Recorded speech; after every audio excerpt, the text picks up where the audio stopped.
বৈশাখ মাসের 1 তারিখ 15ই এপ্রিল দিনটি বুধবার পড়েছে। তো আপনারা এই দিন পয়লা বৈশাখ পালন করবেন। পয়লা বৈশাখ কেন পালন করে বাঙালিরা? এবং কারণ যার প্রথম আর শেষ ভালো তার সব ভালো জেনে রাখবেন, এই জন্য পালন করে। তো আজ বছরের যেহেতু প্রথম দিন, অনেকে মনে করে যে আমি যদি বছরের প্রথম দিন ভালোভাবে কাটাই তাহলে হয়তো সারা বছর আমার ভালোভাবে কাটবে। তো কিভাবে ভালোভাবে কাটাবেন? ভগবানের নিমিত্ত কোনো কর্ম বিনা অন্য কোনো উপায় নেই ভালোভাবে থাকার, এটা মনে রাখবেন। যাই করবেন ভগবানের নিমিত্ত কর্ম করতে হয়, ভগবানের জন্য কিছু করতে হয়, তাহলেই তার সব সময় সারা বছর ভালো থাকে, রোগ ব্যাধির দিক থেকে ভালো থাকবে, টাকা পয়সা সঞ্চয় হবে এবং যা চাইবে সমস্ত কিছু ফলপ্রদ হয়ে যায় তার। তো তার জন্য কি করবেন? ওই যে বললাম ভগবানের নিমিত্ত কর্ম করতে হয়। তাহলে কি করবেন? দেখুন, আমাদের হিন্দু সনাতনী ধর্মে নিয়মই সূর্য উদয়ের পূর্বে উঠতে হয়। কেন? উঠলে কি হয় না, আমাদের শরীরে সমস্ত রোগ ব্যাধি, বিশেষ করে শ্বাসকষ্টের যত, হার্টের যত রকম সমস্যা আছে সমস্ত কিছু ঠিক হয়ে যায় যে সূর্য উদয়ের পূর্বে পূর্বে ওঠা যায়। এখন সায়েন্স বিজ্ঞান বলছে, কিন্তু এগুলো আধ্যাত্মিক। আগে দেখবেন আপনারা আপনার বাবা মার কাছে শুনতে পাবেন, কিংবা আপনার যারা বয়স্ক দিদি ঠাকুমা আছে তাদের কাছেও আপনারা জানতে পারবেন, বলবে যে ভোরবেলা ওঠ, ভোরবেলা ওঠা ভালো। আমরা আমাদের গুরুজনদের কাছ থেকে শুনে এসেছি এবং আপনাদেরও বলবে। আর এখনকার লোকেরা কি মানে, বিজ্ঞান যতক্ষণ না বলবে ততক্ষণ শোনে না। তো বিজ্ঞানে কিন্তু সেই কথাই বলছে যে সূর্য উদয়ের পূর্বে যারা ওঠে তারা আয়ু দীর্ঘায়ু হয়, লংজিবিলিটি শরীরের বাড়ে। বুঝতে পেরেছেন?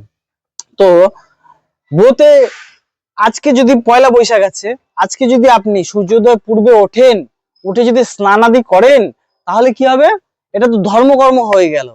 কি হবে? আপনার শরীরে আয়ু একদিনে কত বছর বাঁচলো ভাবুন। একদিন, একদিনে কত মাহাত্ম্য দেখুন। একদিন যদি একটা লোক অক্সিজেন না পায় বাঁচতে পারবে? তেমনি একটা দিন যদি আপনি পুণ্যর খাতা খুলে দেন তাহলে কতদিন আপনার সেই পুণ্যের খাতা ভোগ করবেন ভাবুন। কারণ আজকের একদিনের পুণ্য ফল সারা বছর আপনাকে ফল দিতে থাকবে। তো এই দিন সূর্যোদয়ের পূর্বে উঠবেন, আর ঘুম থেকে উঠে কি করবেন? আগে সূর্যদেবকে নমস্কার করবেন। ওং জবাকুসুম শঙ্কর্ষং কাশ্যপিয়ং মহাদূতিম ধন্বন্তরিং সর্ব পাপগ্ন প্রণতস্মি দিবাকরম। কেন সূর্যদেবকে প্রণাম করবেন? কারণ সূর্যদেব হচ্ছে, যারা জ্যোতিষ মানেন তাদের মতে বলছি, সূর্যদেব হচ্ছে নবগ্রহের রাজা। রাজাকে সন্তুষ্ট করলে বাকি তারা কি হয়, বাকি অন্যান্য মন্ত্রী সৈন্য সব খুশি হয়ে যায়। তো রাজা যেহেতু সূর্যদেব, তাকে যদি প্রসন্ন করেন বাকি নবগ্রহ সবাই প্রসন্ন হয়ে যাবে আপনার প্রতি। তাহলে কি আর কোনো ধাতু বা কোনো পাথর কিছু দরকার আছে? কিচ্ছু দরকার নেই, নবগ্রহ আপনার ঠিক হয়ে যাবে। এছাড়াও আপনারা যদি মনে করেন যে না আমার স্পেশালি শনিদেবের ঠিক করার দরকার বা স্পেশালি মঙ্গলদেবকে ঠিক করা দরকার, তারও উপর আমার ভিডিও দেওয়া আছে, আপনারা দেখতে পারেন। আমার ইউটিউব চ্যানেলে প্লে লিস্টে জ্যোতিষ শাস্ত্র বলে যে ফোল্ডার আছে সেই ফোল্ডারে আপনারা পেয়ে যাবেন। আর যদি মনে করেন না আমি একসঙ্গে নবগ্রহকে কন্ট্রোল করতে চাই, আরো এরকম অনেক উপায় আছে যে একসঙ্গে নবগ্রহ ঠিক হয়ে যাবে, তারও উপায় জ্যোতিষ শাস্ত্রের ফোল্ডারে আপনারা পেয়ে যাবেন, ভিডিও পোস্ট করা আছে। এবার তো এই দিন আপনারা কি করলেন? উঠে তাড়াতাড়ি সূর্যদেবকে প্রণাম করলেন, পৃথিবী মাকে প্রণাম করবেন, অম্বরদেব আকাশ তত্ত্বকে প্রণাম করবেন, জল তত্ত্বকে প্রণাম করবেন, অগ্নি তত্ত্বকে প্রণাম করবেন। অর্থাৎ 5টা তত্ত্বকে প্রণাম করতে হয়। কেন? আমাদের এই শরীরে যাতে নিরোগী কায়া হয়, শরীর যাতে সুস্থ বলবান থাকে, তার জন্য পঞ্চতত্ত্বকে প্রণাম করতে হয়। কারণ আমাদের এই শরীর 5টা তত্ত্ব দ্বারাই তৈরি, এই জন্য এই পঞ্চতত্ত্বকে প্রণাম করতে হয়। বুঝতে পেরেছেন? তো এগুলো করলেন। এইবার আমি কি বললাম, এই দিন ধর্ম কর্ম ইত্যাদি করতে হয়। যদি বাড়ির পাশে কোনো নদ নদী থাকে, যেমন গঙ্গা মায়ের উদাহরণ বলছি, গঙ্গা মাতে যদি আপনারা স্নান করেন, নারদ পুরাণে, শিব পুরাণে, বিষ্ণু পুরাণে, সমস্ত পুরাণে মা গঙ্গার এত মহিমা বর্ণনা রয়েছে যে সারা জীবনও বলেও শেষ করতে পারবো না। এমনকি ভগবান যে মহাদেব যেখান থেকে এসছে ধরিত্রীতে, পৃথিবীতে, সে মহাদেব পর্যন্ত মা গঙ্গার মহিমা বর্ণনা করে শেষ করতে পারেনি শিব মহাপুরাণে। তো সেই গঙ্গা মায়ের যদি আমরা স্নান করি তাহলে কি হবে? আমাদের সমস্ত পাপ রাশি কি হয়? ধুয়ে মুছে নষ্ট হয়ে যায়। তাহলে আজকে এই পবিত্র দিনে অর্থাৎ এই পয়লা বৈশাখের দিনে যদি আপনারা সমস্ত পাপ নাশ করেন এবং নতুন ধর্মের পথে নতুন পথে যদি এগোতে চান, তাহলে আজকের দিনে কি করবেন? অবশ্যই নদীতে স্নান করবেন। বুঝতে পেরেছেন? তাহলে কি হবে? আপনার পূর্বকৃত সমস্ত পাপ নাশ হয়ে গেল এবং আপনি কি হলো? অন্ধকার থেকে এবার আলোর পথে প্রবেশ করছেন। বুঝতে পেরেছেন? তাহলে আর যদি পাপ কাজ না করেন, তাহলে সারা বছর আপনার কি হবে? সুখময় জীবন হবে।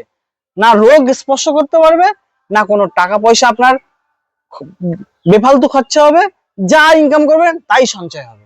বুঝতে পারলেন? তো তাহলে এই দিন নদ নদী স্নানের কত মাহাত্ম্য। তারপরে এই দিন দেখবেন সারা বছর আমরা দুর্গাপূজার সময় নতুন নতুন জামা কাপড় কিনি না, তাই না? তো যেহেতু আজকে বছরের প্রথম দিন, আজকের দিনে অন্তত আপনি নিজেদের জন্য কিছু কিনুন না কিনুন, অন্তত ভগবানের জন্য নতুন জামা কাপড় কিনে ভগবানকে পরান আজকের দিনে। যারা আমিষ খান তারা তো সারা বছর ভগবানকে ভোগ দিতে পারেন না, অন্তত আজকের দিনটা অন্তত ভগবানকে ভোগ দিন, কারণ আজকে বছরের প্রথম দিন। আর ভগবানকে প্রার্থনা জানান, হে ভগবান, হে জনার্দন, হে ভগবান বিষ্ণু, হে দেবাদিদেব মহাদেব, যাতে সারা বছর আমি তোমাদের এইভাবে ভোগ লাগাতে পারি এবং সেই ভোগ যাতে আমরা গ্রহণ করতে পারি, সেই আশীর্বাদ, সেই প্রার্থনা আমাদের করুন। এই বলে ভগবানকে ভোগ লাগান, দেখুন অবশ্যই সে শুনবে। বুঝতে পারলেন? শুধু ভগবানকে জামা কাপড় দেবেন সেটা তো বললাম, নিজেদের কি মানতে হবে? নিজেদেরকে, বাড়ির ছেলে মেয়ে অথবা বাড়ির যারা পুরুষ মানুষরা আছেন, এই দিন ফাটা ছেঁড়া নোংরা জামা কাপড় পরবেন না, কারণ এতে দরিদ্রতা দেবী বসবাস করে। এই জন্য এই দিন অন্তত পরবেন না। আর বাড়ির মায়েদের জন্য বলছি, মায়েরা মানে যারা স্ত্রী আছেন বা কারোর বউ যারা আর কি, তো তাদের কথা বলছি, তারা হচ্ছে সেই বাড়ির লক্ষ্মী স্বরূপা। তো তাদের জন্য আমার নিবেদন, যেরকম পারেন সেই রকম একটা জামা কাপড় তাদেরকে দিন, কারণ তারা লক্ষ্মী স্বরূপ আছে। তারা দিলে তা আপনার পরিবারের ধন সম্পত্তি তারাই, সেই মায়েরাই ভরপুর করে রাখবে। বুঝতে পেরেছেন? যারা বাবারা আছেন তাদের রিকোয়েস্ট রইল আমার। তো ভগবানের জন্য জামা কাপড় কিনবেন আর বাড়ির মায়ের জন্য, আর যদি পারেন তো তখন ছেলে মেয়ে নিজের জন্য দেখবেন, কিন্তু যদি না পারেন অন্তত এই দিন ফাটা ছেঁড়া আর নোংরা জামা কাপড় পরবেন না। বুঝতে পারলেন? তারপরে কি করবেন? এই দিন গুরুজনদের কাছ থেকে আশীর্বাদ নেবেন, যাতে আপনার সারা বছর ভালো যায়, সেই আশীর্বাদ প্রার্থনা চাইবেন। বুঝতে পেরেছেন? গুরু কারোর কাছে কিছু চাইতে লাগে না, আপনি যখনই প্রণাম করবেন না, তাদের দু হাত আপনার উপর আশীর্বাদ রূপেই বর্ষণ করবে। বুঝতে পেরেছেন? তো এই দিন তারপরে গুরুজনদের আশীর্বাদ করবেন, আগে পিতা মাতা, তারপরে ভগবান দেব দেবতা। অবশ্যই ভগবান দেব দেবতা তো মানতেই হবে, কিন্তু পিতা মাতাকে আগে আগে গুরুজনদের আশীর্বাদ নেবেন, নেওয়ার পরে তারপরে ভগবানদের পুজো পাঠ ইত্যাদি করবেন। তাদের কাছে প্রার্থনা করবেন যে ভগবান আমার জানি সারা বছরটা আপনি কৃপা করেন। ভগবানের কৃপা হলে কি না সম্ভব হয়। পঙ্গু লঙ্ঘাতে গিরিম জাত কৃপা তমং বন্দে পরমানন্দ মাধবম। যে পঙ্গু সেও কিনা, গিরি মানে হচ্ছে পাহাড় অতিক্রম করে দেয়, কার কৃপাতে? ভগবানের কৃপাতে। ওই জন্য বললাম যে ভগবানের কৃপা কি না হয়, ভগবানকে বলবেন যে আমার যাতে সারা বছর আমার উপর আপনার যদি কৃপা থাকে, সে আশীর্বাদ করবেন। ঠিক আছে? আর এই দিন কিন্তু দান পুণ্যের দিন, যত দান করবেন আপনারই ভালো। এই দিন যা পারবেন, গরিব ভিখারি বা কাউকে কোনো বস্ত্র, বা যদি কিছু নাই পারেন, আপনার কোনো সামর্থ্য নেই, কাউকে দুটো অন্ন দেওয়ার বা খাওয়ানোর সামর্থ্য নেই, বা কাউকে বস্ত্র দেওয়ার বা টাকা পয়সা কিছু দেওয়ার সামর্থ্য নেই, অন্তত জল দান করুন। আর যদি মনে করেন না এখনকার লোক সব ফ্রড, মিথ্যেবাদী, প্রতারক, হিংসামূলক, ঠিক আছে, সবাই খারাপ, আপনি একাই ঠিক আছে মনে করুন, কিন্তু এই পশু পাখি, অবহেলিত জীব, এরা তো খারাপ নয়, এরা তো কারো ক্ষতি করেনি। তো তার জন্য, আর এরা তো নিজেদের হাতে রান্নাও করতে পারে না, বলুন না, এরা কি নিজেরা জল কল টিপে বা জলের নক করে এরা খুলতে পারবে? পশু পাখি কুকুর এরা পারবে না। তো এদের নিমিত্তে আমার আপনাদের প্রত্যেকের কাছে, যারা যারা শুনছেন তাদের সবার কাছে এই অনুরোধ, যে মাটির যে দইয়ের ভাঁড় গুলো পাওয়া যায় না, মাটির ঘড়া, সেগুলো রেখে দিন বাড়িতে, তাতে জল পূর্ণ করে রাখুন। আপনার বাড়ির ছাদে রেখে দিতে পারেন, বাড়ির সামনে রেখে দিতে পারেন।